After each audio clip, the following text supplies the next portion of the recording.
महाप्रभु वल्लभाचार्य जी की कृपा पात्र हैं और यहाँ जमुनावता में विराजते थे। बड़े अकिंचन भक्त थे और साक्षात श्रीनाथ जी रोज आपके साथ खेला करते थे। ये ठाकुर जी के सखा है कुमनदास जी महाराज। सभी सखाओं ने महाप्रभु वल्लभाचार्य जी के समय सब अवतार जिनका सबका अवतार हुआ है और सभी अष्टमा सखाएं विराजे हैं। श्रीनाथ जी ने वैसे ही लीला करी जैसे 5,500 वर्ष पूर्व ब्रज में ठाकुर जी ने लीला की, वही लीला सब श्रीनाथ जी ने करी। इतने बड़े महापुरुष थे। राजा मान सिंह जिनका दर्शन करने आया था और उससे भी जिन्होंने कुछ नहीं लिया, और अकबर ने आपको आमंत्रित किया था फतेहपुर सीकरी। तो यहाँ से पैदल पैदल गए थे अकबर के वहां, क्योंकि अकबर उस समय बादशाह था भारत का। तो इन लोगों की भी बात माननी पड़ती थी।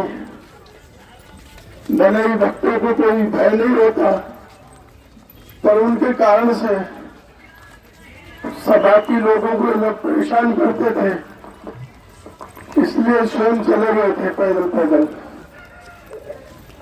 और आपने वहां अकबर ने बहुत सम्मान किया,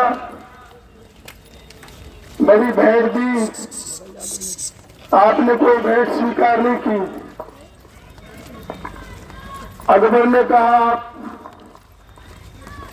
भगवान से मिले हुए हैं, रोज ठाकुर जी आपको दर्शन देते हैं, कुछ सुनाइए। आप संगीत के बड़े विद्वान हैं, बड़ा अच्छा आप गाते हैं, हमने सुना है। तो सुबह सुबह यहाँ से गए थे जमुनावता से और फतेहपुर सीकरी। तो जाने जाने में उनकी बहुत पुरानी जूतियां थी, वो टूट गई थी। बड़े गरीब थे, परिवार में 19 लोग थे और अकेले कमाने वाले थे। 5 पुत्र थे, 5 पुत्र वधू थी। ऐसे के कई लोग थे परिवार में, परंतु किसी से कुछ लेते नहीं थे। तो आप जब वहां गए फतेहपुर सीकरी तो कुछ परेशान हो गए चलते चलते पैदल पैदल। उसी समय वहां अकबर ने कहा आपको सुनाइए, तो थोड़ा खींच गए थे। आपने वहां पद गाया था, वैसे हम सुना देते, गा के नहीं सुनाएंगे। तो आपने पद वहां सुनाया था, दूसरा का लगना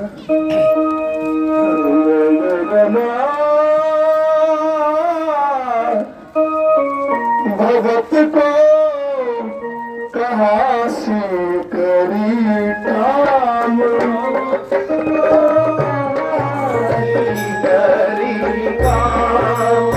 भगत को कहाँ से करी काम,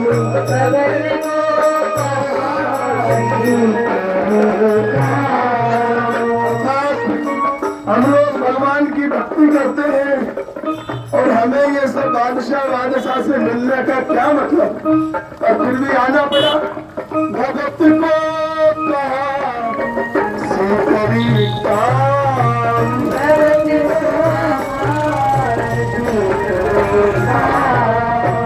आवत जाते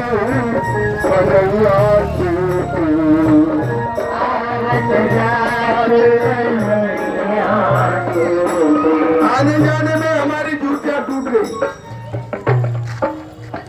ऐसा नहीं था अब उस समय कोई बहुत अधिक पैसा वैसा हो, अरे साल में एक बार जूती खरीद ली, 2-4 साल तक पहनते रहे।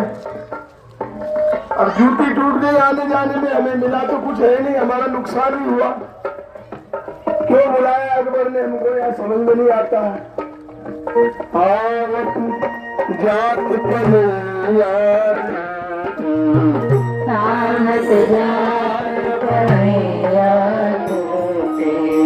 बिसर गयो हरि नाम,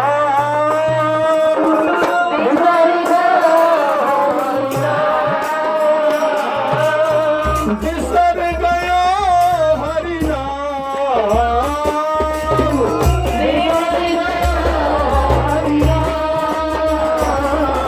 हमारा भजन भी छूटा, रोज नियम जो करते थे वो सब आज हुआ नहीं। भगवान का नाम भी छूटा, नुकसान भी हुआ। बिसर गयो हरि नाम, बिसर गयो हरि नाम। भगत को कहा तेरी नाम,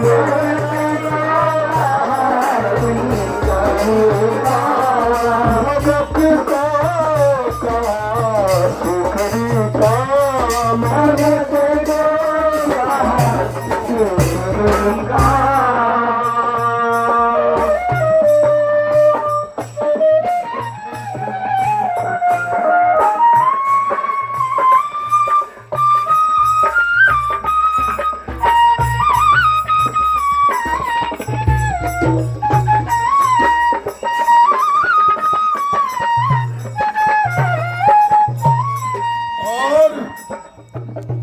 जिसका मुंह भी नहीं देखना चाहिए, जो भगवत विमुख है, ये अकबर, उसको हमको प्रणाम करना पड़ा। जाको मुख देखत दुख उपजत, जाको मुख देखत दुख उपजत, जाको मुख देखत दुख उपजत, जाको मुख देखत दुख उपजत।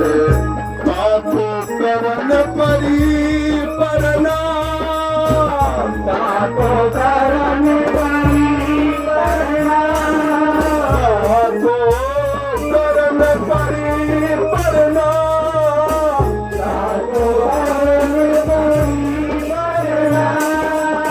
कुंभनदास लाल गिरधर बिना,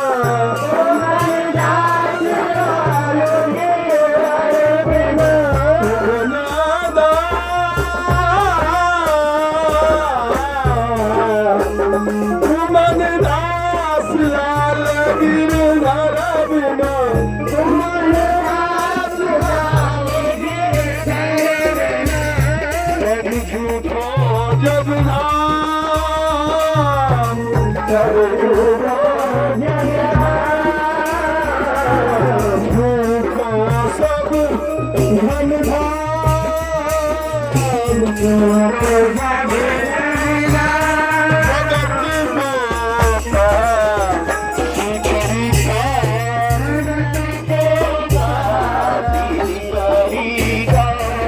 भगत को कहा शिकरी दाम, भगत को कहा शिकरी दाम। तो जब कुंभनदास जी महाराज ने कहा कि जिसका मुख भी नहीं देखना चाहिए उसको प्रणाम करना पड़ा, तो जितने मुल्ला मौलवी खड़े थे वहां दरबार में सब देश में आ गए। अरे क्या बोलते हो, देखते नहीं हो, शहंशाह अकबर का दरबार है।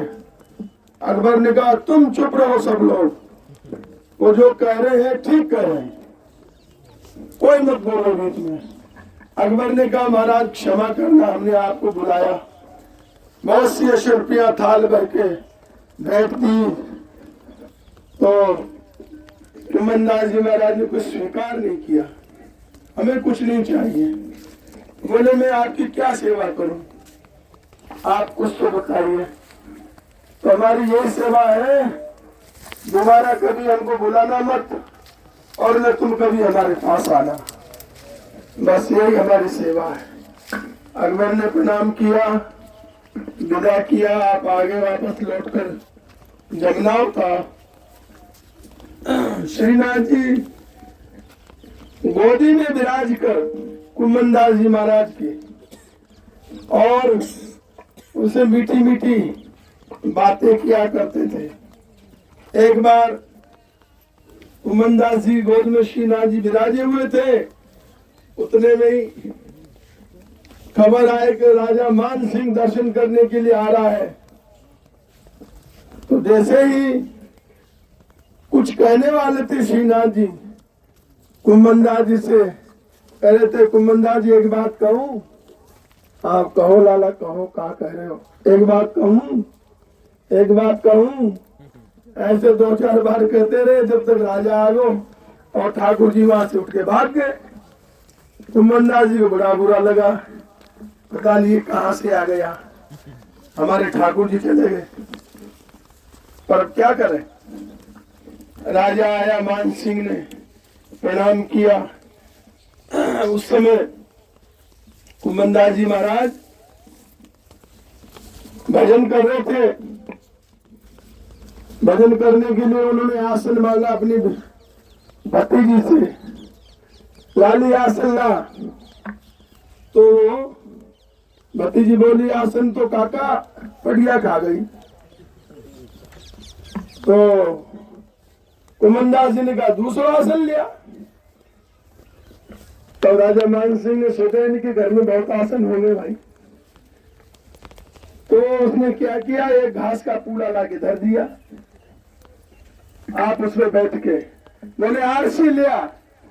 आरसी मतलब शीशा, तिलक लगाना था। आरसी लिया तो बोली आरसी तो पड्डा पी गया। तो राजा मान सिंह को लगा शीशे को पड्डा कैसे खा सकता है, शीशे को कैसे पी गया। तो कुमनदास जी महाराज ने कहा अरे दूसरी लिया। तब वो कटोरा में पानी भर के लाई और वो आपने उस कटोरा में अपना मुख देख कर फिर तिलक किया, पानी में देख कर। तो अब आप अंदाज लगाओ कितने अकिंचन भक्त थे। भगवान ऐश्वर्य में नहीं रहते हैं, भगवान को किंचनता ही पसंद है।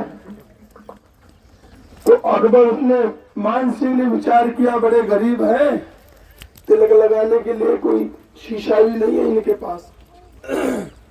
तो चलो हम आरसी बैठ कर देते हैं। आरसी मतलब शीशा, एक रत्नों से जुड़ी हुई आरसी मान सिंह ने आपको भेंट की। कुमनदास जी ने मना कर दिया, ये हमें नहीं चाहिए। बहुत अनुनय विनय की, बिल्कुल मना कर दिया। तो मान सिंह ने कहा आप अगर इसका उपयोग न करें कोई बात नहीं, आप श्रीनाथ जी के लिए तो सेवा में ले सकते हैं। तो कुमनदास जी महाराज चुप हो गए, ठीक है ठाकुर जी के लिए तो ठीक है। वो आरसी भेंट की उन्होंने और कहा कब आपके लिए यहाँ कोई मोदी की दुकान बांध देते हैं, मतलब कोई ऐसा बनिया आपके लिए हम बता देते हैं दुकान, जिससे आप 12 महीने वहीं से सामान खरीद लाया करो और बड़े आराम से ठाकुर जी की सेवा पूजा करो। आपको आर्थिक संकट न झेलना पड़े, जो भी आपको चाहिए वहां से लिया करो। कुमनदास जी महाराज ने कही भाई हमारे तो देखो ये ब्रज के मोदी हैं 2। ये ब्रज में जो टेटी है ना, टेटी का अचार बनता है, तो 6 महीने तो हम टेटी की साग बनाते हैं और 6 महीने झरबेरिया जिन बेर लगते हैं छोटे छोटे, उनकी सब्जी बनाते हैं। उनको तोड़ के रख लेते हैं, सुखा लेते हैं और 6 महीने तक उनका प्रयोग करते हैं, फिर टेटी का प्रयोग करते हैं और बाजरे की रोटी। बस हमें और कुछ चाहिए नहीं, तुम्हारा मोदी वोदी हमें नहीं चाहिए, हमारे तो ब्रज के मोदी ही बहुत अच्छे हैं। अब ऐसे महापुरुषों से राजा क्या कर सकता है, प्रणाम करके चला गया। जब वो चला गया तो श्रीनाथ जी फिर गोद में आके बैठ गए। श्रीनाथ जी ने कहा, कुमनदास जी ने कहा, लाला तुम कहा करे, एक बात कहूं, एक बात कहूं। कौन सी बात कर रहे थे आप?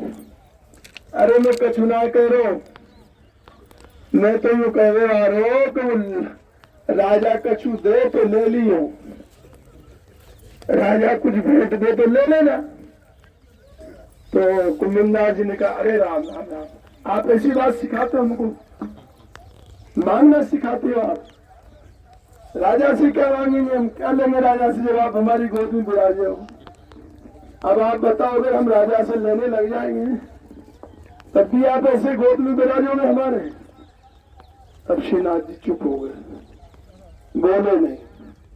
अर्थात भगवान को अन्याश्रय पसंद नहीं है, बिल्कुल नहीं। हम लोग जीवन भर अन्याश्रय करते हैं, मजा में किन किन का, ये आया है वो कोई दे जाएगा, परिवार का आश्रय करते हैं, समाज में आश्रय करते हैं, मित्रों का आश्रय करते हैं, वो कुछ हमें देगा, वो हमारी सेवा करेगा। ये सब अन्याश्रय जब तक है प्रभु नहीं आते हैं। तो कथा तो भाई बहुत विस्तार से इनकी, बहुत अभी तो बहुत चरित्र है कुमनदास जी महाराज का, वो सब रास्ते में ठीक नहीं है। कीर्तन बहुत अच्छा चल रहा था, तो भैया जी के कहने से हमने थोड़ा सा सुना दिया विस्तार से। भक्षण जी महाराज सुनाएंगे रात की वो कथा। कुमनदास जी महाराज का चरित्र बहुत विशाल है। आपके 5 पुत्र थे, तो 5 पुत्रों की 5 बहू, कितने हो गए? 10। दोनों पति पत्नी 12 और एक इनकी भतीजी 13 सदस्य थे कुल। 5 पुत्र थे और 5 पुत्र मानते नहीं थे। कोई कहता आपके कितने बालक हैं, तो कहते मेरे 1.5 पुत्र हैं। तो लोग बड़ा आश्चर्य होता, 1.5 पुत्र का मतलब क्या हुआ? आपके 5 बालक हैं? बोले नहीं, वैसा वैसे ही है, भगवत विमुख है। मेरे एक पुत्र तो चतुर्भुज दास है, जो भगवान की सेवा भी करता है और भगवान का कीर्तन भी करता है, तो उसको मैं एक पुत्र मानता हूँ। दूसरा पुत्र, आधा पुत्र मेरा कृष्णदास है, वो केवल गैया चराता है, कीर्तन नहीं करता है। तो सेवा और कीर्तन जो करता है उसको वो पूरा पुत्र मानते हैं।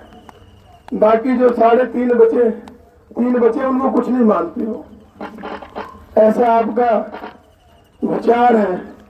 तो जिसके जीवन में भक्ति नहीं, तो पुत्र हो, माँ हो, पिता हो, कोई भी हो, उससे हमारा कोई संबंध नहीं है। तो बड़ा बृहद चरित्र कुमनदास जी महाराज का, जितना आपको सुना पाएंगे आप भक्षण जी महाराज से सुनना। बहुत श्री राधे।